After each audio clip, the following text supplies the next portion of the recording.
નમસ્કાર દર્શક મિત્રો, હેલો સખી કાર્યક્રમમાં આપનું સ્વાગત છે। આપણે ભારતીય છીએ અને તેનો આપણને સૌને ગર્વ છે। આપણો દેશ આજે બધા જ ક્ષેત્રે આગળ છે, ખાસ કરીને આધ્યાત્મિકતા બાબતે। આપણે ઈશ્વરને પરમાત્મા કહીએ છીએ અને એ પરમ આત્માનો જ એક અંશ એટલે મનુષ્ય, અને એટલે જ આપણે આત્મા એ જ પરમાત્મા છે તેવું કહીએ છીએ। કોઈને મારતા, કોઈને દુઃખ પહોંચાડતા પણ આપણે વિચાર કરીએ છીએ, પરંતુ આપણું આ જ ડાહપણ જ્યારે ગર્ભમાં દીકરી હોવાની ખબર પડતા જ ગર્ભપાત કરાવીએ છીએ ત્યારે અદ્રશ્ય થઈ જાય છે।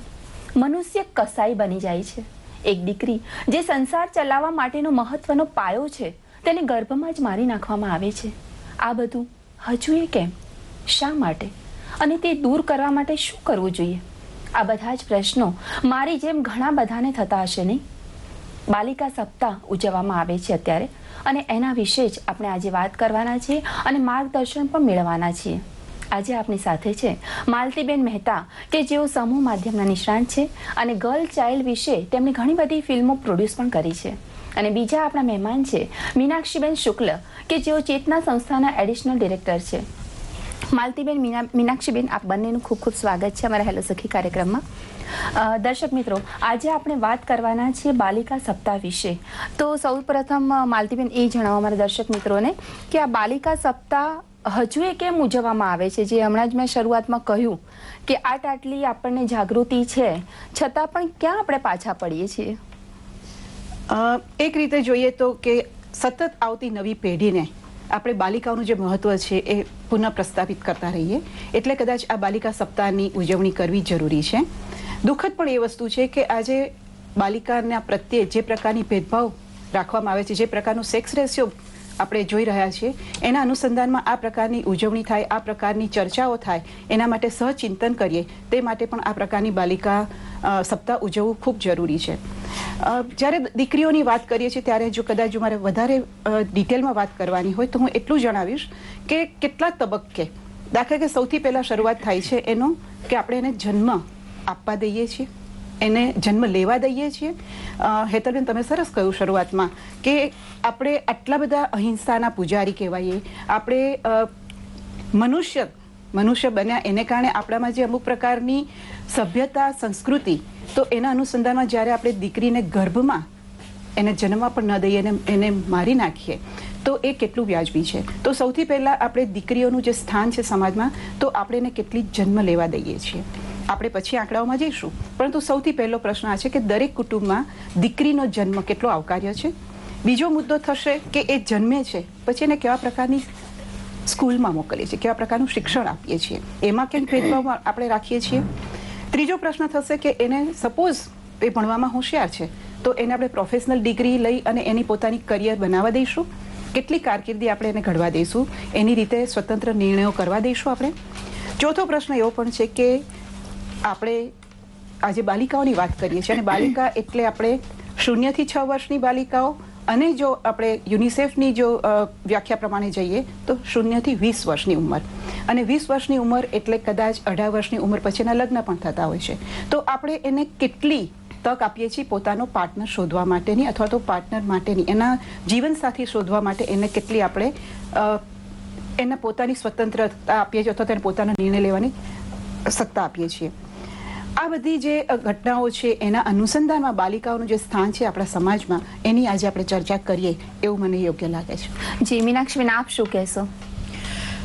આપણા સમાજમાં આપે અને માલતીબેને જેમ કહ્યું એમ કે દીકરીઓનું અને ઇન જનરલ સ્ત્રીઓનું સ્થાન સામાજિક રીતે થોડું નીચું જ આંકવામાં આવે છે, અને હું કહીશ કે એની પાછળના કદાચ મૂળ કારણોમાં આપણી જે આખી પિતૃસત્તાક સમાજ વ્યવસ્થા પડેલી છે, અને એને કારણે જે આખી માનસિકતા છે કે દીકરી તો પારકા ઘરનું ધન ગણાય, એટલે આપણે શા માટે, જેમ માલતીબેને કહ્યું કે એને શાળામાં નથી મોકલતા, અથવા તો એને જે શિક્ષણ અને પ્રોફેશનલ ડિગ્રી એને મળવી જોઈએ તે નથી અપાવતા, અને એમાં ક્યાંક આપણી ઉદાસીનતા આવી જાય છે, કારણ કે આપણને એમ લાગે છે કે એના જે ફળ મળવાના છે તે આપણને નથી મળવાના ને બીજા ઘરમાં જતા રહેવાના છે। પણ આપણને એ સમજવાની બહુ જરૂરત છે કે દીકરી ગમે ત્યાં હોય, એ જો સક્ષમ હશે તો એ પોતાનું અને પોતાની આસપાસ જે કોઈ હશે પોતાના કુટુંબીજનો અને સમગ્ર સમાજનું એ ઉત્કર્ષ કરવા માટે એ સક્ષમ બનશે. અને એના માટે શિક્ષણની સાથે સાથે શિક્ષણ કરતાં પણ પહેલાં જે એક તો એને જન્મવા દેવાનું અને જન્મ પછી તરત જ જે એને પોષણ, કારણ કે જીવનમાં આગળ વધવા માટે અથવા તો સક્ષમ જીવન જીવવા માટે એ બહુ જરૂરી છે કે એનું સ્વાસ્થ્ય અને એનું પોષણ સ્તર બહુ સારું હોય. અને પોષણ અને સ્વાસ્થ્યના પણ આંકડાઓ જો આપણે આપણા દેશમાં આપણા રાજ્યમાં જોઈએ તો એ બહુ જ ચિંતાજનક હદે નીચા છે. ઘણી બધી માતાઓ બાળકને જન્મ આપતા મરી જાય છે, એનું મૃત્યુ થાય છે, કારણ કે માતા પોતે જ કમજોર છે. અને માતા કમજોર હોવાનું કારણે આખી જે પેઢી દર પેઢી ચાલી આવતી જે કુપોષણની એક ચક્ર છે, એક વિષ ચક્ર છે હું તો કહીશ, એનું છે. કારણ કે માતા પોતે એક દીકરી હતી એટલે એના પોષણમાં ભેદભાવ થયો, ભાણાભેદ થયો એટલે એનું સ્વાસ્થ્ય અને પોષણ નબળું રહ્યું. પછી એ પોતે વહેલા લગ્નને કારણે અને વહેલી જલ્દી પ્રસૂતિ રહેવાને કારણે, સુવાવડને કારણે એને નબળા બાળકને જન્મ આપ્યો. અને એ બાળક પણ જો દીકરી હોય તો વળી પાછું એ ચક્ર વધારે ને વધારે આગળ ચાલતું જાય છે. આપણા ઘરોમાં જોઈએ તો સ્ત્રી બધાને જમાડીને સૌથી છેલ્લે જમે છે. અને હું તો કહીશ કે આપણા જેવા ખાતા પીતા ઘરોમાં પણ જો શાક કે બીજું કોઈ વાનગી ખલાસ થઈ ગઈ હોય તો સ્ત્રી અથવા તો મારી માતા કે બીજા ઘરની ગૃહિણી પોતાના માટે ફરી કરવા માટે નહીં બેસે. અને આ આખી વસ્તુ એક દિવસ નહીં, એક અઠવાડિયું નહીં, એક મહિનો નહીં, પણ વર્ષોના વર્ષો ચાલે છે. અને એને કારણે જે આખું એક ન્યુટ્રિશન અને સ્વાસ્થ્યનું જે લેવલ હોય છે એ એક વધારે ને વધારે નીચું જતું જાય છે, આખું સ્તર નીચું જતું જાય છે. અને એને કારણે આપણી પેઢી દર પેઢી નબળા બાળકોને, ઓછા વજનવાળા બાળકોને જન્મ આપે છે માતાઓ, અને એ પોતે પણ નબળી રહે છે. આમાં હું થોડુંક ઉમેરીશ હેતલ, કે એમણે જે કહ્યું કે જન્મથી જ એટલે અથવા તો જન્મ પૂર્વે કે એનું ગર્ભ પરીક્ષણ થાય, ત્યાંથી શરૂ કરીને એને ભ્રૂણ હત્યા, એ પછી બાળ મરણ, કારણ કે એને કુપોષણ, એને ઇમ્યુનાઇઝેશન આપણે નથી આપતા, એને જે પ્રકારની રસી પીવડાવવાની હોય છે અને જે સમયસર આપણે એને દવાઓને અથવા આરોગ્યનું ધ્યાન રાખવાનું છે નથી થતું. એટલે એ પ્રશ્ન, એટલે એ થાય છે લગભગ 1 વર્ષની ઉંમર સુધી. એના પછી 1 થી 6 વર્ષની કે 11 વર્ષની ઉંમર દરમિયાન એને જે પ્રકારનું એક ભેદભાવ એના તરફ રાખવામાં આવે છે, સૌથી પહેલા ખોરાક, એને તમે જે સાચી વાત કરી, એને આરોગ્યલક્ષી જે પણ સગવડ. આજે ઘણા બધા કુટુંબોમાં એવું કે દીકરી છે ને એ તો બહુ મજબૂત છે, એની જાતે એ તો સારી થઈ જશે, એને માટે કંઈ બહુ વ્યવસ્થા કે એને માટે સરસ કંઈ આરોગ્ય માટેની બહુ ધ્યાન રાખવાની જરૂર નથી, ખાસ ચિંતા કરવાની જરૂર નથી. એટલે શું થાય છે કે કુપોષણ મળે, એનિમિક રહે છે. પછી એને પોલિયો થાય, એને ડાયેરિયાના વારંવાર પ્રશ્નો થાય, એને આયોડિનની ખામી હોય, વિટામિન એની ખામી હોય. એને કારણે શું થાય છે કે સતત એનું જે આ વિષ ચક્ર ચાલ્યા જ કરે છે આરોગ્યલક્ષી. એ દરમિયાન આ જ વર્ષો દરમિયાન 1 થી 11 વર્ષની ઉંમર દરમિયાન એને બાળ મજૂરી પણ કરવાની આવે છે. આપણે એવા કુટુંબોની પણ વાત કરીએ કે જે બાળ મજૂરીમાં આ જ ઉંમર દરમિયાન કદાચ ક્યાંક એનું યૌન શોષણ પણ થાય છે. હવે આ એક બહુ જ અગત્યનો અને ગંભીર મુદ્દો છે. એ દરમિયાન ક્યારેક એ હિંસાનો ભોગ બને છે, ક્યારેક બાળ લગ્ન થઈ જાય છે. તમે વિચારો કે એ જે બાલિકા જન્મી છે એને કેટલા બધા પ્રતિરોધો છે, એને કેટલા બધા અવરોધોનો સામનો કરવાનો છે. ઘરકામ કરવાનું, જવાબદારી એની વધારે, ભાઈ બહેન હોય એની સંભાળ પણ એને રાખવાની, એનો પોતાનો સ્વવિકાસ સંપૂર્ણપણે મર્યાદિત. એટલે શું થાય છે કે એ જ્યારે 11 થી 18 વર્ષની ઉંમરમાં પ્રવેશે છે એ દરમિયાન એનું નબળું આરોગ્ય હોય છે, ભણતરનું સ્તર નીચું હોય છે, રમવા ફરવામાં નિયંત્રણો હોય છે, એને વારંવાર માદગી અને કુપોષણને કારણે એ ભણવા નથી જઈ શકતી રેગ્યુલર, બાળ લગ્ન થઈ જાય, નાની ઉંમરમાં માતા બની જાય, વહેલી અને વારંવારની સગર્ભાવસ્થા, એને કારણે એ જે બાળક જન્મે, ઘરે વખત ઘરેલું હિંસા, છૂટાછેડા, એ જે ચાલ્યા જ કરે છે, દહેજલક્ષી અત્યાચાર, બાળ મજૂરી, પ્રોસ્ટિટ્યુશન, ગંભીર યૌન રોગો, ઘર કે સમાજમાં એનો અવાજ સંભળાતો જ નથી. તો આ જે બધા મુદ્દાઓ છે એ બાલિકાઓના જીવનમાં, એટલે એ જન્મ લે છે ત્યાંથી શરૂ કરીને પણ જન્મ આપ્યો, ચલો એ જિંદગી એને મળી, પરંતુ એ જિંદગી એ 18 વર્ષની થતામાં તો એની સામે અનેક પડકારો હોય છે. જી, ખૂબ સરસ વાત કરી કે ઘણા બધા હજુ માને છે કે દીકરી એટલે ઉકળ હોય તેની જાતે જ વધે, અને દીકરીઓનો સંઘર્ષનો સમય નાનપણથી શરૂ થઈ જાય છે. આપણી સાથે એક દર્શક મિત્ર જોડાયા છે, ઈશ્વરભાઈ ભંડારી. જી ઈશ્વરભાઈ, આપનું સ્વાગત છે હેલો સખી કાર્યક્રમમાં. નમસ્કાર હેતલબેન. જી નમસ્કાર. અને આજના પધારેલા ત્રણેય બહેનોને મારા અંતરથી નમસ્કાર, પૂરી ટીમને નમસ્કાર મારા અંતરથી. જી જી હવે હવે મેડમ, હું વલસાડ જિલ્લાના ઉમરગામ તાલુકા નારગોલથી ઈશ્વર ભંડારી બોલું છું. મેડમ જી મેડમ, આપનો પ્રશ્ન. હા જી, મારો પ્રશ્ન એ હતો જી કે અમારા નજીકના ઘણા બધા અંતરિયાળ ગામ છે જ્યાં આદિવાસી પ્રજાઓ રહે છે. જી હજુ પણ એ લોકો 18મી સદીમાં જીવે એમ કહું તો કશું ખોટું નથી. જી તો એની અંદર બાળ જે દીકરી છે, દીકરીના જન્માંતર માટે સરકાર શું કરી રહી છે, સરકારને શું કરવું ઘટે છે, સરકાર કેવા પગલા વિચારી રહી છે, જી જી તો એ બાબતમાં શું પ્રકાશ પડશો આજની આદિવાસી પ્રજાને? જી અને આ બાળ જન્માંતરને વધારવા માટે, દીકરીના જન્માંતરને વધારવા માટે સરકાર શું કરી રહી છે અને શું કરવું ઘટે? જી જી અને બાળ ઉછેર માટે સારી દીકરી ભણીને ખૂબ જ આગળ વધે, જેમ કે નાસાની અંદર આપણી સુનિતા વિલિયમ્સ આગળ વધી શકે, તેમ હું પણ આ ભારતની દીકરીઓને જન્માંતર ખૂબ વધારવા માંગુ છું, ઈચ્છા ધરાવું છું. જી ઈશ્વરભાઈ, જી ઈશ્વરભાઈ, આપને કેટલી દીકરીઓ છે? મારે એક જ ખાલી. અચ્છા, અને એમને કેટલું શિક્ષણ આપ્યું છે આપે? હું પૂરું શિક્ષણ આપીશ, મારાથી બનતું પૂરી કોશિશ કરીશ, એમાં કોઈ શંકાનું સ્થાન નથી. જી, અને જો આદિવાસી વિશે અમારા જે બહેનો છે, મહેમાન છે, એ આપને જણાવશે તો આપ શું પ્રયત્ન કરશો એ વિશે? પુષ્કળ. હું HIV પર આખા વલસાડ જિલ્લાની અંદર હું એના પર અભિયાન ચલાવી રહ્યો છું મારા પોતાના તરફથી. અચ્છા, ખૂબ સરસ. કાયમ ટિફિન ટિકિટ અને ટિફિન પોતાનું ખર્ચીને.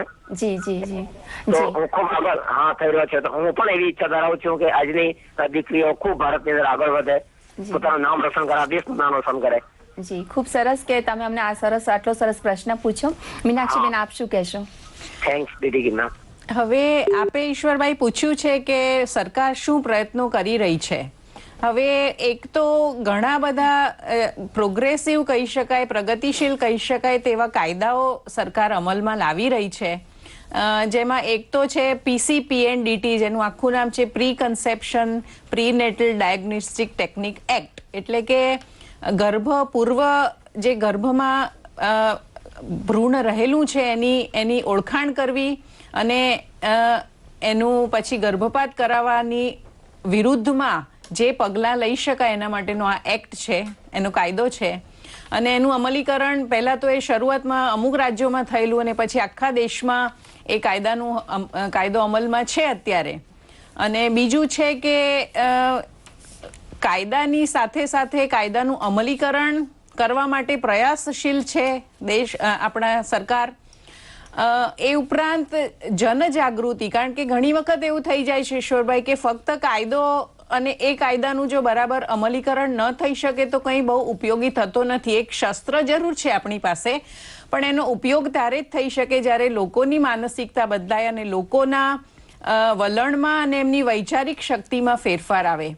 એટલે જ્યાં સુધી આપણે, અને એના માટે આપણા ગુજરાત સરકારમાં બાલિકા બચાવો આખું અભિયાન સરકાર દ્વારા ચલાવવામાં આવી રહ્યું છે. ઘણી બધી સ્વૈચ્છિક સંસ્થાઓ આના માટે જનજાગૃતિ લાવવાના પ્રયાસો કરી રહી છે અને ઘણી બધી ફેરફારો થવા માંડ્યા છે.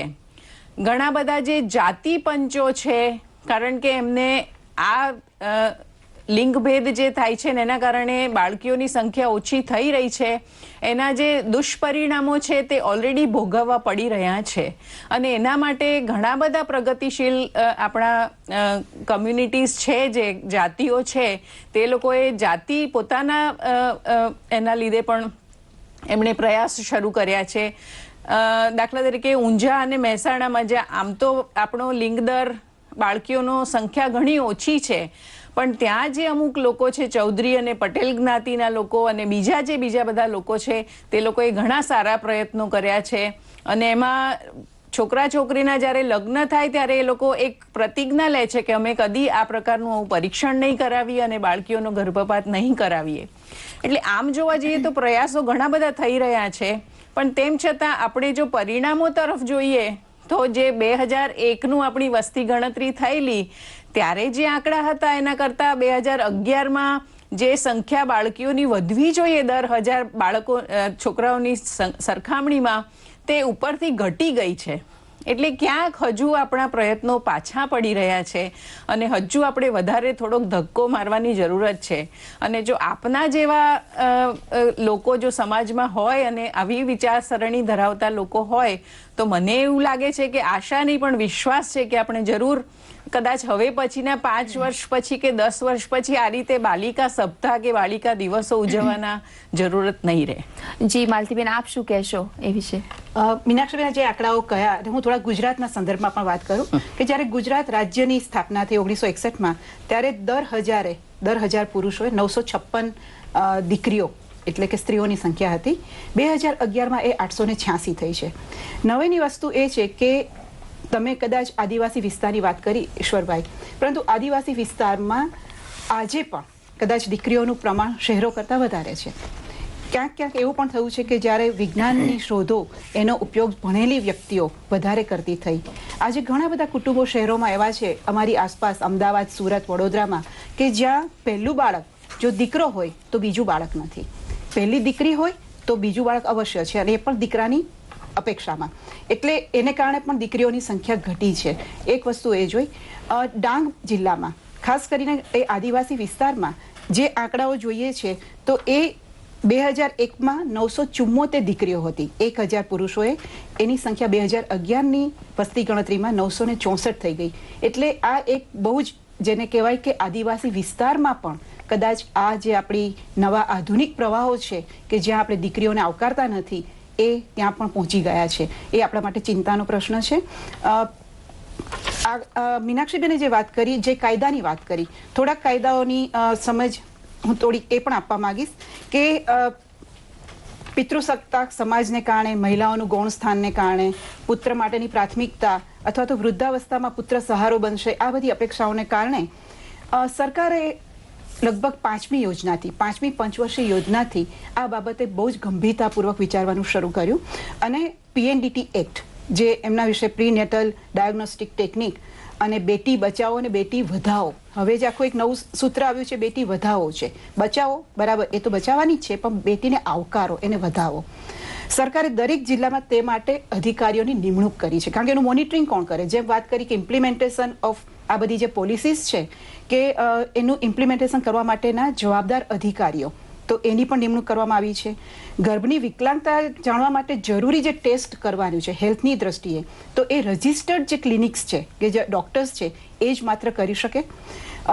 NGOs ઉપરાંત high court, Gujarat state judicial academy, એ બધા એડવોકસી માટેના પ્રયત્નો કરે છે. એડવોકસી ઇન અ સેન્સ કે એક જાગૃતતા આજે સમાજમાં લાવવાની છે અને ક્યાંક એને માટે વકીલો, એને માટે જ્યુડિશિયરી એ પણ આમાં મદદરૂપ થાય, કારણ કે ક્યારેક તો લાલાક બતાવવી જ પડશે. માત્ર આપણે જાગૃતતા, નૈતિકતાના ધોરણો ઉપર જ જો વાત કરીશું તો જે સ્વીકારશે, અધરવાઇઝ તો એ તમારે કદાચ કોઈક રીતે એનું મોનિટરિંગ કરવું પડશે.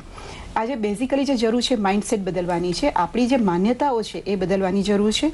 અને જો આ નહીં થાય તો મીનાક્ષીબેને જેમ કહ્યું કે કેટલાક સમાજોમાં અત્યારે એ પરિસ્થિતિનો સામનો કરી રહ્યા છે અને એને કારણે કદાચ એ જે પરિસ્થિતિ ઊભી થઈ કે એમને પુત્રવધુઓ નથી મળતી, બહારથી લાવવી પડે છે, ત્યારે એ પાટીદાર સમાજ, એ ચૌધરી સમાજ, કેટલાક એવા સમાજો છે એ લોકોએ પ્રતિજ્ઞાઓ લેવાનું શરૂ કર્યું છે અને એ એક બહુ જ આવકારદાયક પગલું છે. અને આધ્યાત્મિક સંતો દ્વારા પણ આ મુદ્દાને લઈને ઘણી બધી જાગૃતતા ફેલાવવામાં આવી રહી છે. તો આમ જોઈએ તો આપણે ઘણા બધા જુદા જુદા પ્રયત્નો દ્વારા કદાચ એવું પરિસ્થિતિ લાવી શકીએ.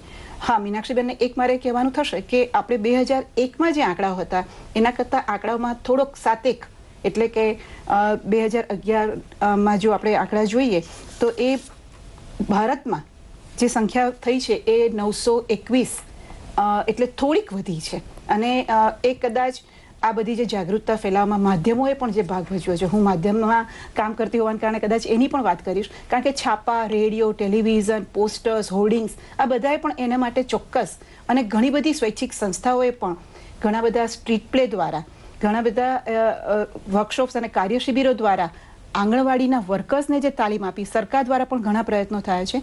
તો જેને કહેવાય કે બહુ આયામી પ્રયાસો દ્વારા કદાચ આપણે કઈ પરિસ્થિતિમાં પરિવર્તન લાવી રહ્યા છીએ. અને આજે એક પછી એક, જેમ સુનિતા વિલિયમ્સનો દાખલો ઈશ્વરભાઈ આપ્યો, એ તો આપણી આસપાસ ઘણી બધી એવી સ્વયં સિદ્ધા અથવા તો જે કુટુંબના સહકારથી અથવા તો પોતાની આવડતથી ક્યાંક આગળ પહોંચી છે એવી દીકરીઓ આપણી સામે મોડેલ એટલે કે એક આદર્શ પૂરું પાડી રહી છે. જી ખૂબ જ સાચી વાત છે દર્શક મિત્રો કે સરકાર પ્રયત્ન કરી રહી છે, સામાજિક સંસ્થાઓ પ્રયાસ કરી રહી છે, પરંતુ ક્યાંક આપણે જ પાછા પડીએ છીએ. આપણે ટીવી સામે જોઈ અને બસ સાંભળ્યા કરીએ છીએ, મૂક પ્રેક્ષક બની જઈએ છીએ, મૂક દર્શક બની જઈએ છીએ. પરંતુ આપણે અત્યારે આજે હેલો સખી કાર્યક્રમ દ્વારા દરેક સ્ત્રીઓને, દરેક મારી બહેનોને આજે આટલે સરસ પ્લેટફોર્મ મળી રહ્યું છે. તો અમારી પણ એ જ આજે ઈચ્છા છે કે વધારેમાં વધારે આજે બહેનો ફોન કરવાની તો ઉત્સાહ બતાવે, અને તો કહેવાય છે ને કે તમારા વિચારો હશે જેવા એવું જ તમારું વર્તન પણ થશે. જો આજે તમારા વિચારો વ્યક્ત કરશો તો કાલે ઉઠીને તમારા પોતાનું જ વર્તન બદલાશે, તો ચોક્કસથી સમાજ બદલાશે. રવિભાઈ ડાંગર આપની સાથે જોડાયા છે. જી રવિભાઈ, આપનો પ્રશ્ન પૂછો. હા દીદી, પેલા તો આપ ત્રણેયને અને દૂરદર્શનની પૂરી ટીમને દીદી મારા અંતરથી ખૂબ ખૂબ નમસ્કાર દીદી. જી હા દીદી, હું મોરબી જિલ્લાના ગોરખી ગામથી 10મા ધોરણનો એક વિદ્યાર્થી રવિ ડાંગર બોલું છું દીદી. જી રવિભાઈ, આપનો પ્રશ્ન શું છે? હા દીદી, મારો પ્રશ્ન એવો છે કે ઘણા લોકોને ખબર નથી હોતી કે સ્ત્રી કેળવણીથી આપણા સમાજને કેવા કેવા લાભો થઈ શકે છે. તો દીદી મારે જાણવું હતું કે સ્ત્રી કેળવણીથી આપણા સમાજને કેવા કેવા લાભો થઈ શકે છે દીદી. અને દીદી મારો બીજો પ્રશ્ન એવો છે કે હું એક 10મા ધોરણનો વિદ્યાર્થી છું. તો દીદી આપણા સમાજમાં જાગૃતિ કેળવવા માટે આ બાબત પર તો હું કેવા કેવા કાર્યો કરી શકું દીદી? ખૂબ ખૂબ આભાર. જી જી જી મીનાક્ષીબેન, શું કહેશો આપ? એક તો મને બહુ જ આનંદ થયો કે વિદ્યાર્થીઓમાં આ પ્રકારની એક ઉત્સુકતા, ઇન્ટરેસ્ટ અને જાગૃતિ આવી રહી છે. અને મને લાગે છે રવિભાઈ, તમારા જેવા જો કિશોરો છે અથવા તો યંગ લોકો છે જેમના ખભા પર હું કહીશ કે ભાર છે આખા સમાજનો, એમની વિચારસરણીમાં જો બદલાવ આવવાની શરૂઆત થશે તો એ દિવસો બહુ દૂર નથી કે જ્યારે આપણે સમાજમાં સ્ત્રીઓનું સ્થાન ઊંચું લાવી શકીશું. તમે ઘણું બધું કરી શકો, તમારામાં ઘણી બધી શક્તિ છે. અને એમાં એક તો એ જ કે તમે તમારા ક્લાસના તમારા જેવા જે બીજા વિદ્યાર્થીઓ છે, તમારા જેવા બીજા 10, 100, હજારો રવિ તૈયાર થાય એ માટે તમારાથી જ શરૂઆત કરો. તમે એકબીજા સાથે વાતો કરો. તમે શાળામાં અને શાળાની બહાર પણ આવા એક જૂથો બનાવી શકો જે આ પ્રકારની વિચારણા અને આવા પ્રકારની ચર્ચા સભાઓ કરે અને એકબીજાને આ પ્રકારની માહિતી મેળવી શકે. તમે ઘણી બધી એવી સંસ્થાઓ છે તમને એના વિશેની માહિતી, આંકડા અથવા તો જો સાહિત્ય અને એની જરૂરત પડે તો એ તમને ચોક્કસ પૂરા પાડી શકે છે. જી જી માલતીબેન, આપ શું કહેશો રવિભાઈને? રવિભાઈ, ખૂબ ખૂબ અભિનંદન કે તમે એક પ્રશ્ન અમારી સામે મૂક્યો અને તમારા જેવા યુવાનો, કિશોરો આ માટે ચિંતિત છે, એ પણ બહુ જ આવકારદાયક વસ્તુ છે. શિક્ષણ એ બહુ જ મોટું એક આપણું શસ્ત્ર છે, એક હથિયાર છે. આજે જે કંઈ મહિલાઓએ કંઈક પણ એમના જીવનમાં સિદ્ધ કર્યું છે તો શિક્ષણને આધારે, એટલો એ આપણે ચોક્કસ સ્વીકારવું જોઈએ. કેટલીક સરકારની યોજનાઓ છે. આપણે જાણીએ છીએ કે જે શાળા પ્રવેશ ઉત્સવની જે વાતો ચાલે છે, બાલિકાઓનો ડ્રોપઆઉટ રેટ એટલે કે બાલિકાઓ પહેલા ધોરણમાં જોડાય તો પછી કેટલું સસ્ટેન કરે છે, કેટલા વર્ષ સુધી એ ભણે છે, એના માટે પણ એક કમિટી એવી નિમવામાં આવેલી છે કે જે સતત એમને સસ્ટેન કરે અથવા તો એમને એ સ્કૂલમાં ચાલુ રહે એના માટેના પ્રયત્નો કરે. એટલે ડ્રોપઆઉટ રેટ. વિદ્યાદીપ સ્કીમ છે, ખાસ કરીને હું થોડીક વાત કરીશ જે સરકારની, ગુજરાત સરકારની જેટલી સ્કીમ છે. હેલ્થ ચેકઅપ, કારણ કે શાળામાં જતી દરેક બાલિકાઓનું હેલ્થ ચેકઅપ થાય એના માટે વિદ્યાદીપ એક સ્કીમ છે. શાળા પ્રવેશોત્સવ થાય છે, કન્યા કેળવણી અભિયાન થાય છે. એ રીતે taluka wise competitions for the best A grade school, કારણ કે જે સ્કૂલમાં બાલિકાઓનું પણ સરખું ધ્યાન આપવામાં આવે છે, એના શિક્ષણ પ્રત્યે ઉદાસીનતા નથી દાખવવામાં આવતી, એને પણ બેસ્ટ A ગ્રેડ સ્કૂલની એક કોમ્પિટિશન હોય છે, એને મળતું હોય છે. ગવર્મેન્ટ રન પ્રાઇમરી સ્કૂલ્સ જો આપણા રાજ્યમાં જોઈએ તો જ લગભગ 33,000 જેટલી આપણી જે સરકાર હસ્તકની શાળાઓ છે, પ્રાથમિક શાળાઓ છે. 18,000 ગામડાઓ છે લગભગ આપણા. તો તમે વિચારી શકો છો કે લગભગ દરેક ગામડામાં શાળાની ઉપસ્થિતિ છે, શાળાનો લાભ લઈ શકે છે. મ્યુનિસિપાલિટી, કોર્પોરેશન્સ આ બધા પણ આ બાબતમાં સતત ચિંતિત છે અને કદાચ ઉચ્ચ શિક્ષણમાં પણ હવે તો ગુજરાત રાજ્યમાં ઉચ્ચ શિક્ષણ લેવા માટે પણ ખાસ કરીને ગવર્મેન્ટ કોલેજીસ અને ગ્રાન્ટીનેટ કોલેજીસ એમાં તો બાલિકાઓનું શિક્ષણ અથવા તો કિશોરીઓનું શિક્ષણ લગભગ મફત જેવું છે, અથવા તો ખૂબ ઓછા દરે એમને શિક્ષણ આપવામાં આવે છે. આપણે ખાનગી કોલેજોની વાત નથી કરતા, આપણે જે વાત કરીએ છીએ મુખ્યત્વે એ સરકાર હસ્તકની અથવા તો સરકારની ગ્રાન્ટ ઉપર ચાલતી જે કોલેજીસ છે એની વાત કરીએ છીએ. કહેવાનું એ છે કે શિક્ષણને આપણે ખૂબ મહત્વ આપ્યું છે, અને એ પ્રવેશ શાળામાં ત્યાંથી શરૂ કરીને એ ઉચ્ચ શિક્ષણ મેળવતી થાય અને આપણું જે શિક્ષણનું સ્તર છે એમાં પણ વિદ્યાર્થીનીઓ એ આગળ આવે. પરિણામો જોઈએ છે જ્યારે પણ છાપામાં 10મા ધોરણના હોય કે 12મા ધોરણના હોય તો ઘણી બધી તેજસ્વી દીકરીઓ આ આગલા સ્થાનોમાં હોય છે. તો આપણે જાણ્યું છે કે જ્યાં જ્યાં આપણે એને શિક્ષણની તક આપી છે ત્યાં ચોક્કસ એને પોતાને પુરવાર કરવાની પૂરી કોશિશ કરી છે, અને એને ઘણી બધી એ પ્રકારની સિદ્ધિઓ મેળવી છે કે જેને માટે આપણે ગર્વ લઈ શકીએ. જી, અને બીજું એ કે મીનાક્ષીબેન, આપણે જોઈએ છીએ કે આપણા સમાજમાં જે માલતીબેને વાત કરી કે દીકરીઓ શિક્ષણમાં ઘણી આગળ હોય છે અને છતાં પણ એને ઉઠાડી લેવામાં આવે છે. તો ક્યાંક આપણી એવી માનસિકતા નથી થતી કે દીકરી જ કામ કરે, ઘરનું કામ દીકરી જ કરે, જ્યારે કે અત્યારે દીકરાને, કારણ કે વિદેશ જ્યારે જાય છે કોઈ પણ દીકરો ઉચ્ચ અભ્યાસ માટે, ત્યારે એને ત્યાં પોતાનું કામ પોતે જ કરવું પડતું હોય છે. તો ક્યાંક સમાજે આ પણ માનસિકતા બદલવાની જરૂર છે. માનસિકતા બદલવાની ચોક્કસ જરૂરત છે, અને બધા જ છોકરો હોય કે છોકરી બધા જ કામો કરી જ શકે છે, એવું નથી કે નથી કરી શકતા. પરંતુ ઘરકામમાં જોડાવાને કારણે, નાના ભાઈ બહેનોની સંભાળ લેવાને કારણે અને આ પ્રકારના બીજા બધા કામોને કારણે એના શિક્ષણ પ્રત્યે થોડીક ઉદાસીનતા કરવામાં આવે છે. ક્યાંક એવી માનસિકતા પણ હોય છે કે દીકરી ભણીને શું કરશે, એને તો રસોઈ જ સંભાળવાની છે ને. એટલે એ માન્યતાને કારણે પણ ઘણી વખત દીકરીને ભણવા માટે મોકલવામાં આવતી નથી. સાથે સાથે થાય છે શું કે ધારો કે ઘરમાં રિસોર્સિસની થોડી ખામી હોય અથવા તો લિમિટેડ હોય ત્યારે પણ એવું થઈ જાય છે કે એક દીકરો હોય ઘરમાં ને એક દીકરી હોય તો, અને એક જ બાળકને ભણાવવાના જો રિસોર્સિસ હોય તો એમાં દીકરાને જ વધારે પ્રાધાન્યતા આપવામાં આવતી હોય છે દીકરી કરતાં.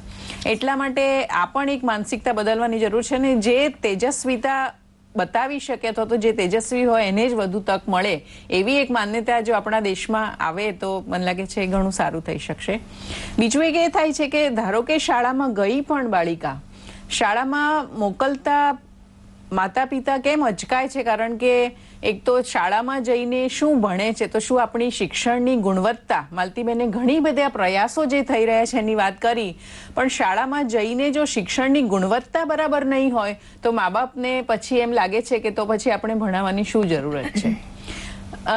શાળામાં બાળક જાય છે ત્યારે એને જીવન ઉપયોગી શિક્ષણ જે આપવું જોઈએ, કે જે લાઈફ સ્કિલ્સ આપવા જોઈએ, કે એને વાટાઘાટો કરતા આવડે, એને કમ્યુનિકેશન બરાબર થાય, એનું સેલ્ફ કોન્ફિડન્સ વધે, એ પ્રકારના શિક્ષણની ખાસ વધારે જરૂરત છે.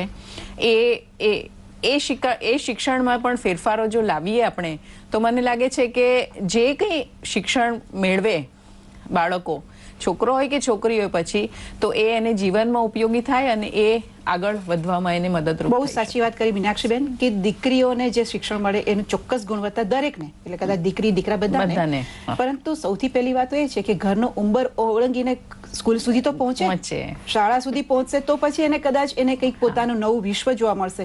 અધરવાઇઝ એવું થશે કે માત્ર પોતાના જ એક મર્યાદિત ઘરની અંદર જ એને પોતાની જવાબદારીઓ સતત એનું જ ભાન કરાવ્યા કરતા રહીશું, એને બહારની દુનિયાનો કોઈ પરિચય જ નાખશું, એની પોતાની કેટલી શક્તિ છે એનું માપ પણ એ નહીં કાઢી શકે. તો એટલીસ્ટ આપણે એને શાળા સુધી લઈ જઈએ, શાળામાં ચોક્કસ શિક્ષણ સુધારવા માટેના પ્રયત્નો જે પણ કરવાના જરૂરી છે એ કરીએ.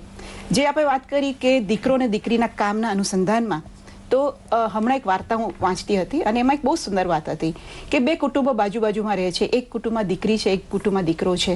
દીકરાની માં છે એને બધું કામ શીખવે છે અને બધું કામ કરે છે, એટલે દીકરીને દીકરા બીજું બાજુમાં ઘર છે એના ઘરમાં પણ એક દીકરો છે. એ દીકરાની માં એને વારંવાર કહે છે કે તું તારા દીકરાને શા માટે આવું બધું દીકરી જેવું કામ શીખવે છે, એની શું જરૂર છે તારે? તો એને કહ્યું કે ના, આ જમાનામાં તો બધાએ બધું શીખવું જોઈએ, કારણ કે કાલ સવારે કોને જરૂર પડશે એ ખબર નથી. અને થોડા સમય પછી એવું જ થયું કે આ બેનને પોતાની દીકરી સાસરે ગયેલી, પછી દીકરો એક જ હતો ઘરમાં, એ પોતે બીમાર પડ્યા, અને પછી જે બાપ દીકરાની હાલત થઈ આપણે ઘણા કુટુંબોમાં જોઈએ છે, બરાબર ને મિત્રો? કારણ કે દીકરી જ ઉપર અથવા તો જે ઘરની ગૃહિણી છે એના ઉપર આ બધી જવાબદારી હોય, અને આપણને કદાચ પાણીનો ગ્લાસ પણ સાથે જાતે લઈને ભરવાની ટેવ ન હોય કે જાતે ચા બનાવતા ન આવડતી હોય તો જે પ્રકારની મુશ્કેલીઓ નડે છે તો એ આપણે સૌ અનુભવીએ છીએ. એટલે જ્યારે પણ ઇવન જ્યારે આપણે દિલ્હીની નિર્ભયાનો જે કેસ થયો ત્યારે પણ એક વાત કરી કે માની જવાબદારી એ દીકરાને દરેકે દરેક સ્ત્રી પ્રત્યે સન્માન, એટલે એ પોતાની બહેન હોય, એની દીકરી હોય, એ શીખવવાની જરૂર છે અને એ જવાબદારી સૌથી મોટી કદાચ માની છે. જી, ખૂબ સરસ વાત કરી રહ્યા છીએ આપણે અને ખૂબ જ સરસ માલતીબેને, મીનાક્ષીબેને કહ્યું કે અત્યારે આપણે આપણી માનસિકતા બદલવાની જરૂર છે અને એક કંપની ચલાવવા કરતાં પણ વધારે મહત્વનું કામ દરેકે દરેક મહિલાનું છે કે પોતાના દીકરાને શીખવશે કે ભાઈ આ રીતે આમ ના કરાય. દરેક સ્ત્રી પ્રત્યે જો એને સન્માન રહેશે તો ઓટોમેટિક સમાજ સુધરવાનો જ છે. બાકી મીડિયા એનું કામ કરશે, સરકાર એમનું કામ કરશે, પણ જ્યાં સુધી સમાજ નહીં બદલાય, આપણે 2 કદમ આગળ નહીં વધીએ ત્યાં સુધી કશું જ નહીં બદલાય. દર્શક મિત્રો, આપણે આ વિશે હજુ ઘણી વાતો કરવાની બાકી છે. તમે અમને ફોન કરતા રહો. અત્યારે સમય થયો છે એક નાનકડા વિરામનો.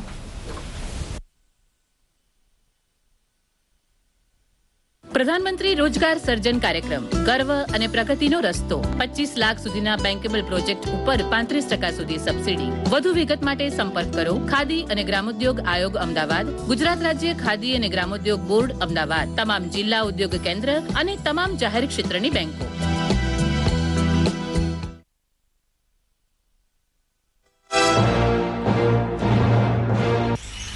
આજે મારું ગર્ભાધાન થયું. હું એક કોષમાંથી અનેક કોષી બની. મારો જીવ બીજાંકુરિત થયો. એ તમે સાંભળો છો? તમને કહું છું, તમે બાપ બનવાના છો. આ વાતે મમ્મી પપ્પા અરે ખૂબ જ ખુશખુશાલ થઈ ગયા.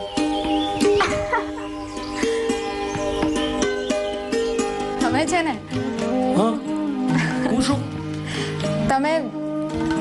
તમે પિતા બનવાના છો. શું કીધું? હાસ તો તમે પિતા બનવાના છો. હું પિતા બનવાનો છું? Really? Wow, what a news. હવે તો મારી માતા જે લેતી આહાર એ જ મારું પાલન પોષણ. માના ઉદરમાં થશે મારું ભરણ પોષણ. મારી જાતનો થતો અહેસાસ, મને થતો આનંદ ઉલ્લાસ. બોલો, કરો વાત. આજે તો મારી સોનોગ્રાફી થઈ. હું એક દીકરી છું એ વાત બિલકુલ પાકી થઈ ગઈ. સોનોગ્રાફીના ફોટા પરથી હું પરખાઈ ગઈ. હું એક દીકરી છું એ જાણીને ફોટામાં હું ખૂબ હરખાઈ ગઈ.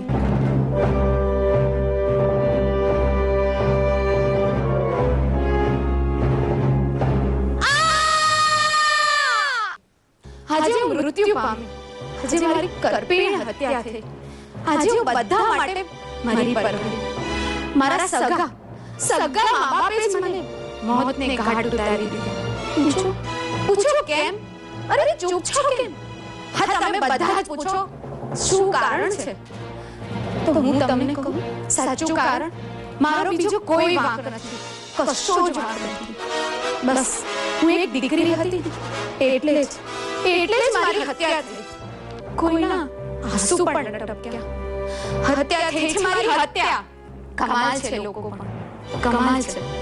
લોકોને માં હોય ને એ ગમે, પત્ની હોય એ ગમે, અને ગર્લફ્રેન્ડ હોય તો સૌથી વધુ ગમે. દીકરી હોવું એટલે કે જાણે ગયા જન્મનું પાપ. ઘણે ઊંડે જેના જીવનમાં કોઈ અપેક્ષા નથી, જેનું જીવન સમર્પણ અને ત્યાગ જેવા ગુણોથી ઉભરાય છે, એવો વહાલનો દરિયો એટલે દીકરી. અમે આ ભૂલ કરીને પસ્તાઈ રહ્યા છીએ કે તમે આ ભૂલ દીકરી વાલનો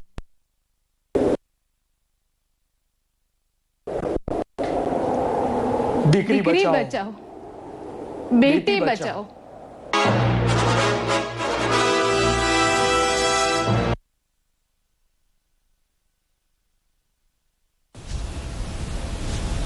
ફરી એકવાર આપનું સ્વાગત છે હેલો સખી કાર્યક્રમમાં. દર્શક મિત્રો, આજે આપણે વાત કરી રહ્યા છીએ બાલિકા સપ્તાહ વિશે. દીકરો જન્મે તો પતાસા, દીકરી જન્મે તો નિસાસા. શા માટે રમો છો માનવ્યો આમ શતરંજ કેરા પાસા? દીકરી વગરનું ઘર એટલે આત્મા વગરનું શરીર. દીકરી એ તો કુદરતની ભેટ છે. તેનો તિરસ્કાર ના કરો. આપણે બધું જ સમજીએ છીએ, છતાં પણ આજે આગળ આવીને આપણે વાત કરીએ છીએ, પરંતુ તેને અમલમાં મૂકવાની શું તૈયારી છે આપની? માલતીબેન, આપ તો સમૂહ માધ્યમના વ્યક્તિ છો, તો આપ પણ અમારા દર્શક મિત્રોને, ખાસ કરીને અમારી બહેનોને શું આપશો?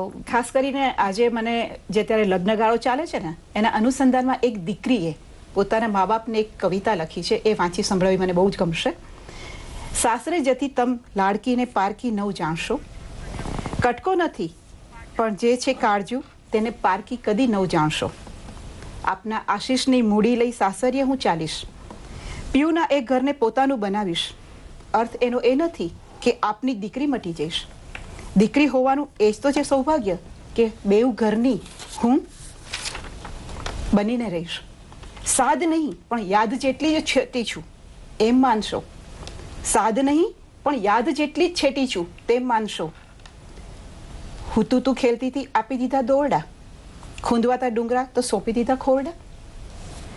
આ દીકરીઓની આ જે લાગણી છે, કેટલી બધી કવિતાઓમાં, કેટલા બધા પદ્ય અને ગદ્યમાં વ્યક્ત થતી રહી છે. કદાચ અત્યારે બહેનોને હું થોડીક વધારે મોટિવેટ કરીશ, કે એને ઉત્સાહિત કરીશ કે થોડાક પ્રશ્નો તમે પૂછો, તમારી પરિસ્થિતિ વિશે તમે વાત કરો, થોડું વિચારતા થાઓ. અને આ એક એવું પ્લેટફોર્મ છે દૂરદર્શનનું કે ત્યાં તમારો અવાજ દૂર સુધી પહોંચશે. દુનિયાના જુદા જુદા દેશોમાં પણ જ્યાં ગુજરાતી ભાષાના પ્રેમીઓ છે એ સૌ તમને સાંભળશે. તો તમારી વાત મૂકો અને અમને ક્યાંક એવો એક પ્રશ્ન પૂછો કે અમને પણ થોડું એ બાબતમાં કહેવાની એક પ્રેરણા મળે, ઉત્સાહ મળે. બાર્બી ડોલ આપણે બહુ જાણીએ છીએ ને, બાર્બી ડોલ પરદેશની પેલી ઢીંગલી, એની જાહેરાતમાં એક સતત એક વાક્ય વપરાતું હતું, dream with your eyes wide open. દીકરીઓને સપના જ્યોતિ કરવાની છે.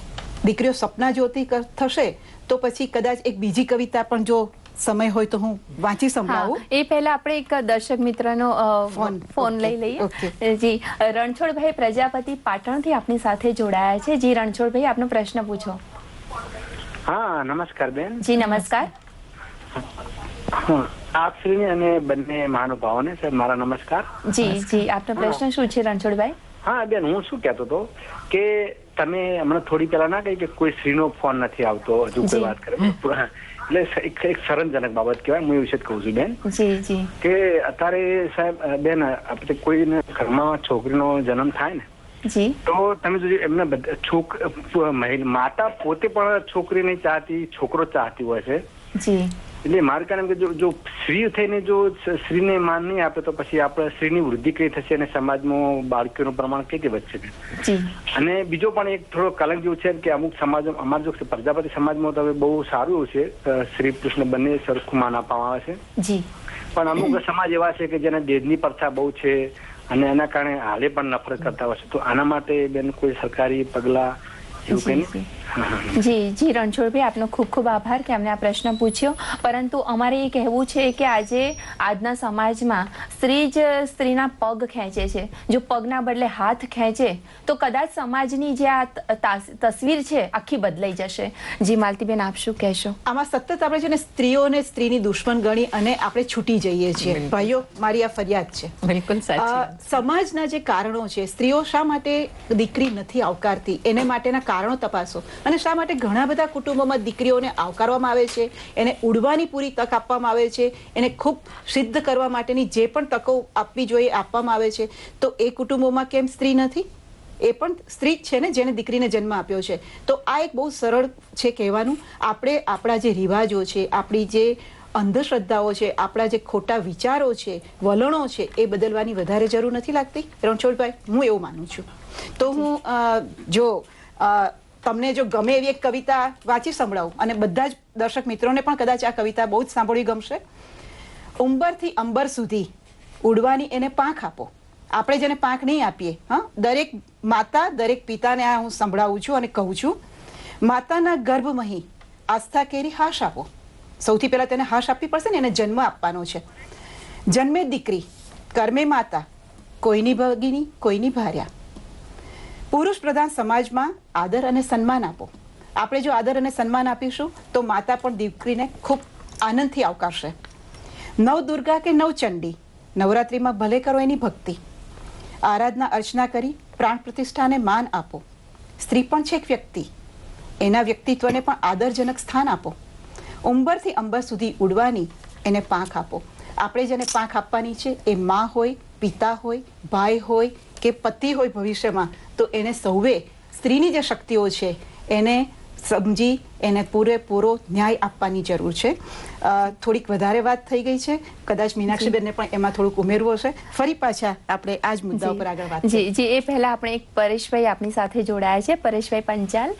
જી પરેશભાઈ, આપનો પ્રશ્ન પૂછો. આપનું ખૂબ ખૂબ સ્વાગત છે હેલો સખી કાર્યક્રમમાં. નમસ્કાર.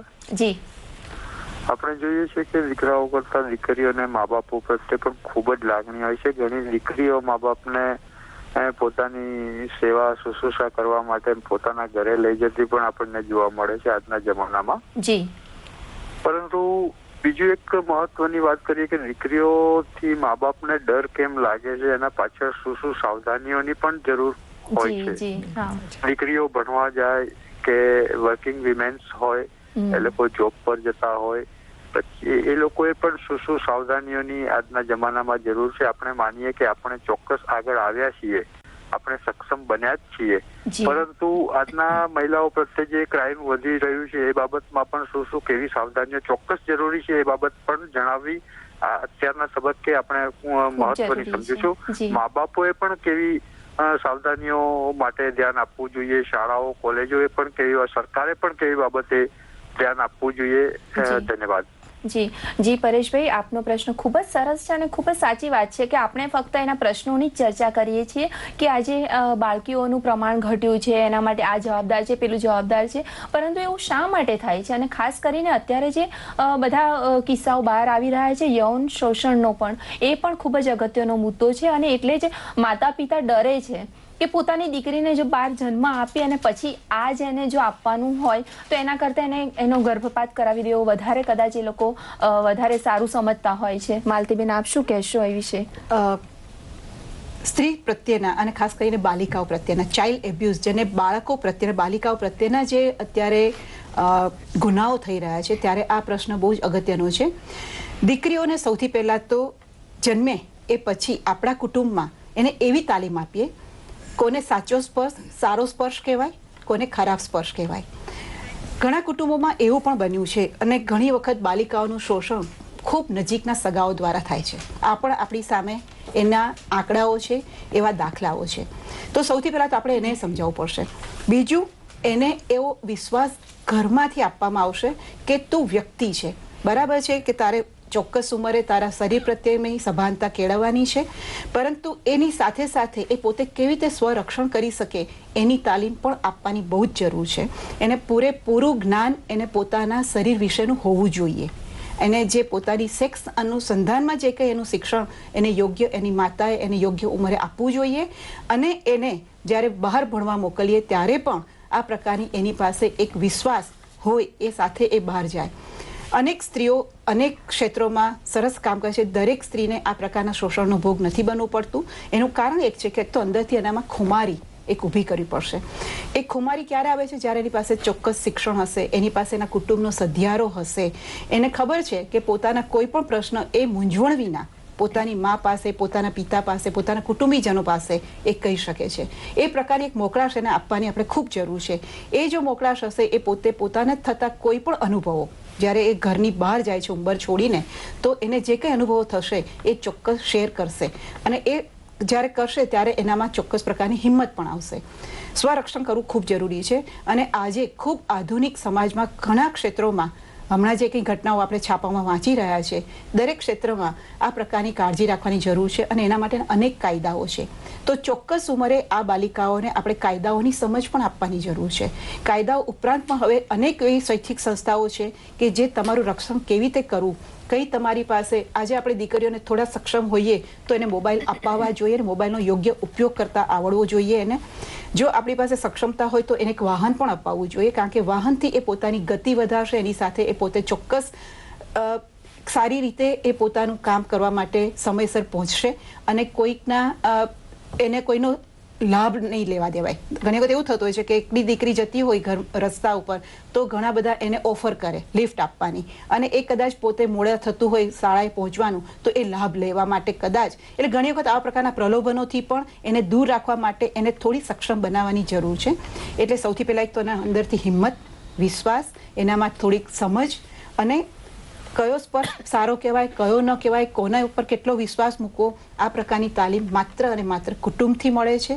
એ પછી એને શાળાઓમાં પણ ઘણી વખત આપણે જોઈએ છે કેટલાક, અને એવા થોડાક દાખલાઓને કારણે એવું ન માની લેવાય કે બધા જ એવા છે. શાળામાં પણ ઘણું બધું સારું શિક્ષણ મળી રહ્યું છે. એકાદ બે અપવાદો થાય એના કારણે એવું નથી કે આપણે એને શાળાએ જતી બંધ કરી દઈએ, કારણ કે સમાજમાં. અને બીજો પ્રશ્ન મને એવો પણ લાગે છે હેતલ, કે જે પુરુષની દ્રષ્ટિએ જે સ્ત્રીઓની સંખ્યા ઘટી રહી છે, જન્મદરની આપણે વાત કરીએ છીએ, એને કારણે પણ કેટલા પ્રશ્નો ઊભા થયા છે. કારણ કે જે ઇમ્બેલેન્સ થયું છે, અને એને કારણે પણ કદાચ આ પ્રકારના ચાઇલ્ડ એબ્યુઝ વધ્યા છે. તો ઘણા બધા ચિંતાજનક પ્રશ્નો છે, પણ સાથે સાથે થોડી તકેદારી આપણી આસપાસ જ્યારે ચાલતા હોય ત્યારે કોણ વ્યક્તિ કેટલે દૂર છે, આપણે સતત સભાન થઈને, એટલે જે યુવતીઓ અત્યારે પ્રોગ્રામ્સ જોતી હશે એને પણ મારે કહેવાનું છે કે પોતાને ચોક્કસ સમજ હોવી જોઈએ આ બાબતમાં. જી દર્શક મિત્રો, ખૂબ જ ગંભીર વિષય વિશે આપણે ચર્ચા કરી રહ્યા છીએ, અને અમારો એવું સતત અમારી એવી ઈચ્છા છે કે બહેનો અમને ફોન કરે. અત્યારે તો મહેશભાઈ આપણી સાથે જોડાયા છે સુરતથી. જી મહેશભાઈ, આપનો પ્રશ્ન પૂછો. જી મહેશભાઈ, આપનું સ્વાગત છે હેલો સખી કાર્યક્રમમાં. બેન, સુરતથી મહેશભાઈ બોલું છું. જી મહેશભાઈ. મારા અંદરથી નમસ્કાર. જી આપને પણ નમસ્કાર. જી બેન, મારે છે ને, જી આપના ટીવી નો વોલ્યુમ બંધ કરી દો તો આપણને વાત કરવાની ઘણી મજા આવશે, કારણ કે ઘણા બધા જે દર્શક મિત્રો છે આપણી સાથે વાત કરવા ઈચ્છતા હોય છે, તો એમને પણ ચાન્સ મળે. બેન શું કે મારા 2 છોકરા છે, બરોબર, ખાલી 2 છોકરા છે, જી, બરોબર, અને આપણે છોકરી કઈ છે નહીં, તો આપણે અનાથ આશ્રમ માંથી છોકરી આપણે લાવી હોય, બરોબર, તો લાવી શકાય? જી, ખૂબ જ સરસ આપનો વિચાર છે. આમાં પૂછવાનું હોય જ નહીં, પણ છતાં આપણે મીનાક્ષીબેન સાથે વાત કરી લઈએ. જી મીનાક્ષીબેન, આપ શું કહેશો? ચોક્કસ લાવી શકાય, બહુ સારો વિચાર છે, પણ એને માટેના પણ અમુક એડોપ્શન માટે અથવા તો દત્તક લેવું હોય જો બાળક, તો એના માટેના ચોક્કસ કાયદા છે. એ કાયદાની અનુસંધાનમાં રહીને જો આપણે લઈએ તો એ સરળતાથી અને સારી રીતે લઈ શકાય. અને બીજું એવું થાય કે ઘણી વખત શું થઈ જાય કે આરંભે શુરા કે અત્યારે, કારણ કે એક આખું શું કહે, એક પૂર ચાલ્યું છે કે ભાઈ દીકરી લેવી જોઈએ, અથવા તો કોઈ એક આવેશમાં આવી જઈને ક્ષણિક નિર્ણય આપણે ન લઈએ અને પછી એમ થાય કે અરે આ ક્યાં આપણે આવું કર્યું. તો એ ખૂબ વિચારી અને સમજીને આ નિર્ણય લેવો જરૂરી છે. અને ફક્ત એક જ વ્યક્તિનો નિર્ણય નહીં, ધારો કે મા અને બાપ બેવનો આ નિર્ણય છે, કુટુંબીજનો બીજા જે છે તેનો પણ આ નિર્ણય છે. અને હું તો ત્યાં સુધી કહીશ કે તમારા જે 2 દીકરા છે એમને પણ આ નિર્ણયમાં સામેલ કરવા બહુ જરૂરી છે, કે જેથી જે કોઈ બાળકી તમારા ફેમિલીમાં, તમારા કુટુંબમાં આવે તે એક બહુ જ એક વધામણા સાથે આવે. હમણાં જ આપણે વાત કરતા હતા કે દીકરીને વધાવો, તો એ વધામણા સાથે આવે, અને એ રીતે જો એ પછી ઉછેર પામે અને મોટી થાય તો તમે એ દીકરીને જ નહીં પણ એક સમાજને પણ ઘણું બધું પ્રદાન કરી શકાયું હશે, કર્યું હશે એવું માની શકાશે. જી નરેશભાઈ અમરેલીથી આપની સાથે જોડાયા છે. જી આપનું સ્વાગત છે, આપનો પ્રશ્ન પૂછો. નમસ્તે દીદી, હું હરીશ બોરસાણી વાત કરું છું. જી હરીશભાઈ. જી દીદી, આપણે ત્યાં એમ કહેવાય છે યત્ર દેવતા નાર્યંતુ પૂજ્યંતે રમ્યંતે તત્ર દેવતા. જી, ખૂબ સાચી વાત છે. એટલે બેન, તો મોટા ભાગે ગ્રામ્ય વિસ્તારોમાં એવું બનતું હોય છે કે દીકરો આવે ત્યારે પેંડાની વેચણી થાય છે, જ્યારે દીકરી આવે ત્યારે આવું વર્તન નથી થતું. બેન, એ સુધારવા માટે અમારા જેવા યુવાનો શું પ્રયાસ કરી શકે? બેન, થેન્ક યુ દીદી. જી જી, ખૂબ સરસ. હવે આમાં એક વસ્તુ હું તો કહીશ કે પેંડા વેચવા કે જલેબી વેચવી કે કંઈ કરવું કે ન કરવું એ એક સિમ્બોલિક વાત છે. ખરી જે આખી વાત છે તે તમે તમારી માનસિકતા શું છે ને તમે દિલથી કઈ રીતે કરો છો. કારણ કે ઘણી વખત એવું થાય કે દીકરી આવે ને દેખીતા કે હું પણ દીકરીને બહુ વધાવું છું એવી બહારની દેખાદેખીથી જો એવું કરવામાં આવે, પણ મનમાં તો કંઈક જુદું હોય, તો એ પછી લાભકારક નથી થતું. એટલે આવા સિમ્બોલિક વસ્તુઓમાં આપણે ન જતા ખરેખર દીકરીના વિકાસમાં આપણે કેટલો ફાળો આપીએ છીએ અથવા તો વિકાસ માટે કેટલા ઉત્સુક છીએ અને કેટલા જાગૃત છીએ તે બહુ જરૂરી છે. જી જી, માલતીબેન આપ શું કહેશો? બરાબર છે. દીકરી આવે તો પૈડા વહેંચો ને, તમારેથી શરૂઆત કરીએ, તમારા ગામના યુવાનોથી શરૂઆત કરીએ, બરાબર છે ને હરીશભાઈ? બરાબર. દીકરીને એવું કહેવાય છે, દીકરીને જિજ્ઞાસા નામનો તડકો આપો અને પ્રોત્સાહન નામનો છાંયડો આપો, બરાબર છે ને? આપણે દીકરીને જન્મવા દઈએ, દીકરી જન્મે ત્યારે પેંડા કે જલેબી કે કાજુ કતરી જે તમને યોગ્ય લાગે એ વહેંચો, અને માત્ર દેખાવા પૂરતું નહીં પરંતુ અંતરથી, જે મીનાક્ષીબેને બહુ સાચું કહ્યું કે હૃદયપૂર્વક આવકારો. આગળનો જે પ્રશ્ન હતો એમાં પણ દત્તક લેવાની વાત હતી દીકરીને, બહુ જ સુંદર વિચાર છે. ઘણા બધા મારા કુટુંબીજનો એવા છે, દૂરના સગાઓ છે કે જે લોકોએ પહેલી દીકરી એડોપ્ટ કરી હોય અને પછી જો એમને તક મળે તો બીજો દીકરો એ દત્તક લીધો છે. એટલે ઘણા બધા કુટુંબોમાં અત્યારે આ પ્રથા, એના માટેના ચોક્કસ કાયદાઓને આપણે ફોલો કરવા પડે છે, કારણ કે ત્યાં પણ ક્યાંક એવી એક બીક રહે છે કે દીકરીનું ક્યાંક શોષણ તો નહીં થાય. તો આ વસ્તુને પણ ધ્યાનમાં રાખીને પૂરેપૂરા કાયદાનું જ્ઞાન સાથે એની ચોક્કસ માર્ગદર્શિકા પ્રમાણે એને દત્તક લઈ જ શકો, ચોક્કસ ઉંમરે લઈ શકો. એને તમારા કુટુંબમાં બહુ જ ભાવભર્યું એને આમંત્રણ આપી અને લઈ આવો, પ્રેમથી એને રાખો, એને સરસ તૈયાર કરો અને કાલ સવારે એ પણ તમારા કુટુંબનું નામ બહુ જ આગળ લાવે, રોશન કરે, એવી એક શક્યતાઓ રહેલી છે. જી, જયશ્રીબેન બનાસકાંઠાથી આપણી સાથે જોડાયા છે. જી જયશ્રીબેન, આપનું સ્વાગત છે હેલો સખી કાર્યક્રમમાં. જી જયશ્રીબેન, આપનો પ્રશ્ન શું છે? મારો પ્રશ્ન એ છે કે હું એક વિધવા મહિલા છું અને મારે એક જ દીકરી છે. જી. તો આપની ઉંમર કેટલી છે જયશ્રીબેન? મારી ઉંમર છે 34. ઓકે. જી જી. એટલે જી મારી ઈચ્છા એવી છે કે હું, મારી દીકરી 10th માં છે અને હું મારી દીકરી માટે શું કરી શકું, એમ એના એજ્યુકેશન માટે મને સરકાર તરફથી શું સહાય મળી શકે? જે મને ભોગવવું પડ્યું છે એ મારી દીકરીને ન ભોગવવું પડે, એને ખુલ્લું આકાશ આપી શકું એવું મારું સપનું છે. તો મને શું સહાય મળી શકે એના માટે? જી, એક તો જયશ્રીબેન આપનો ખૂબ ખૂબ આભાર અને ખૂબ ખૂબ ધન્યવાદ આપને કે આપે અમને ફોન કર્યો અને આપની જે વાચા હતી એ અમારા માધ્યમ દ્વારા આપે કહી. જી માલતીબેન, આપને શું કહેશો એમને? એમણે જે કાયદાની કે અથવા કયા પ્રકારની સગવડો મળી શકે એમની દીકરી, સૌથી પહેલા તો અભિનંદન કે તમે જેને કહેવાય કે એકલા હાથે દીકરીને અત્યારે 10મા ધોરણમાં ભણાવી રહ્યા છો, એટલા માટે અભિનંદન. દીકરીને હજી તમારે વધારે પાંખો આપી અને સક્ષમ બનાવી છે, એ તમારો જે વિચાર છે એને માટે બીજા અભિનંદન. અને કાયદાઓ અથવા તો કેવા પ્રકારની સગવડો છે, સૌથી પહેલા તો તમે આ કયા ગામથી બોલ્યા? બનાસકાંઠા. બનાસકાંઠાથી. બનાસકાંઠા તમારું જે ગામ છે ત્યાંની ગ્રામ પંચાયત હોય અથવા તમારી જો મ્યુનિસિપાલિટી હોય તો તમે જે સરકારની જે જુદી જુદી યોજનાઓ છે એની સૌથી પહેલા માહિતી મેળવો. મારી પાસે જે માહિતી છે એ પ્રમાણે કિશોરીઓ માટે હોસ્ટેલની સગવડ એ પણ સરકારશ્રીએ ઊભી કરેલી છે. એટલે કાલ સવારે જો તમારે દીકરીને હોસ્ટેલમાં મૂકવાની થાય તો, અને બીજું મેં તમને જેમ કહ્યું કે ઉચ્ચ શિક્ષણમાં સરકારશ્રી તરફથી ખાસ કરીને ગુજરાતમાં એ દીકરીઓને ભણવા માટે બહુ જ મર્યાદિત ખર્ચ, કદાચ એને નોમિનલ ફીઝ આપવાની હોય છે, અધરવાઇઝ એ સંપૂર્ણપણે ફ્રી છે.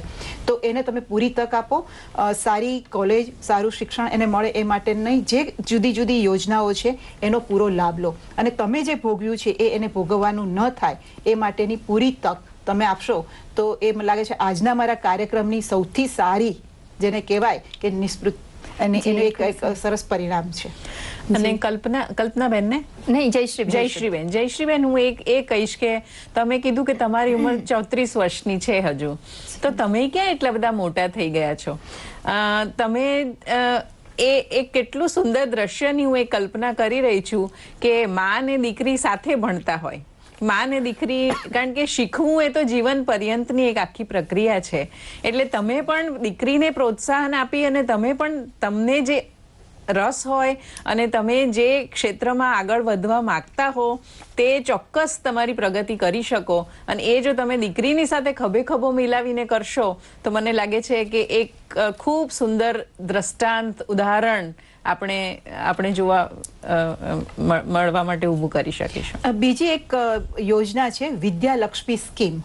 2001ના વર્ષમાં આ ઇન્ટ્રોડ્યુસ થઈ છે અને એ બોન્ડ છે 1000 રૂપિયાનું, એટલે 11 લાખ ગરીબ ગર્લ સ્ટુડન્ટ્સને એ આપવામાં આવેલા. એટલે 1000 રૂપિયા જો એ તમને એ બોન્ડ મળે, હજી પણ એ સ્કીમ ચાલુ જ છે, તો એનો પણ લાભ લો. એટલે વિદ્યાલક્ષ્મી સ્કીમ એનો પણ તમે માહિતી મેળવી અને એનો પણ લાભ લઈ શકો. એટલે બેઝિકલી શિક્ષણને અનુરૂપ જે પણ યોજનાઓ છે સરકારશ્રીની એની માહિતી મેળવી અને એનો પૂરેપૂરો લાભ લેવા માટે પ્રયત્ન કરવો જોઈએ. જી જી માલતીબેન, આ સાથે જ અમારા દર્શક મિત્રોને મેસેજ પણ આપી દો. મેસેજમાં છેલ્લે મારે એક બહુ સુંદર કહેવું છે. આપણા બહુ જાણીતા એક સરસ સાહિત્યકાર એમણે એવું કહેલું છે, જેમનું નામ છે ચંદ્રકાંત બક્ષી, આપ સૌ એનાથી પરિચિત હશો નામથી.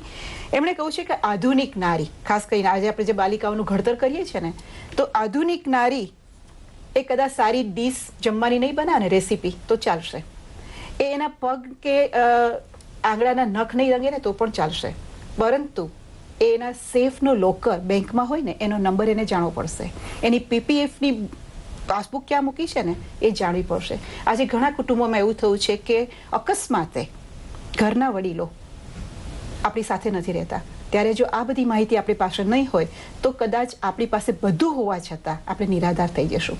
તો દીકરીઓને આ બધી જ આપણે તક આપવાની ખૂબ જરૂર છે. આ પ્રકારની એને માહિતીથી સક્ષમ કરવાની છે, સશક્તિકરણ ત્યાં જ એનું સાચું થશે. અને આ કાર્યક્રમનું સમાપન થતાં પહેલાં માત્ર મારે 2 લાઈન કહેવી છે કે મા બાપે દીકરીને સ્વપ્ન જોતા કરવાની છે, તેને સાચા કરવા માટેની એને કુશળતા અને એની શક્તિ, એને આવડત અને વિશ્વાસ આપવાનો છે. તો જ તે ઊંચા માથે વાલનો દરિયો બનીને સદા લાગણી અને ઉષ્માથી તમને ભીંજવતી રહેશે. જી, ખૂબ સરસ. મીનાક્ષીબેન, આપ પણ અમારા દર્શક મિત્રોને બસ મારે તો ફક્ત એ જ કહેવું છું કે દીકરીનો અને મહિલાના મહિમાનો ઇતિહાસ આપણે ગજવીએ. આપણે બીજી બધી ઘણી બધી વાતો માટે આપણું રાજ્ય, આપણો દેશ આગળ છે અને ઘણી બધી વાતોમાં આપણે ગર્જનાઓ કરીએ છીએ, તો આ એક ગર્જના એમાં ઉમેરી દઈએ અને વધાવીએ અને દીકરીના જન્મને વધાવીએ અને દીકરીને ઉડવાની, સ્વપ્ન જોવાની અને સાથે સાથે પોતાનો ઉત્કર્ષ કરવાની, અને દીકરી જો ઉત્કર્ષ કરશે પોતાનો તો આખા સમાજનો ઉત્કર્ષ નક્કી જ છે, તે જાણીને આપણે આપણી દીકરીઓને આસપાસ જોઈએ. ખૂબ સરસ. માલતીબેન, મીનાક્ષીબેન, આપ અમારા કાર્યક્રમમાં આવ્યા અને અમારા દર્શક મિત્રોને આટલી સરસ માહિતી આપી એ બદલ આપનો ખૂબ ખૂબ આભાર. જી जी दर्शक मित्रों, बेटी बचाओ बेटी पढ़ाओ एक आदर्श माँ बाप कहलाओ, जीने का है उसको भी अधिकार, बस चाहिए उसको थोड़ा सा प्यार.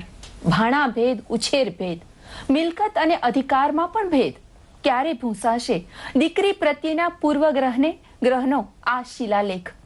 દર્શક મિત્રો, આ વિશે હવે આપણે ચર્ચા ના કરવી પડે. અમે એવું આશા રાખીએ કે આપણા સમાજની એક તસવીર જ બદલાઈ જાય, કે આ વિષયનો કોઈને વિચાર જ ના આવે. ફરી મળીશું આવતા સપ્તાહે એક નવા જ વિષય સાથે. ત્યાં સુધી અમને રજા આપશો.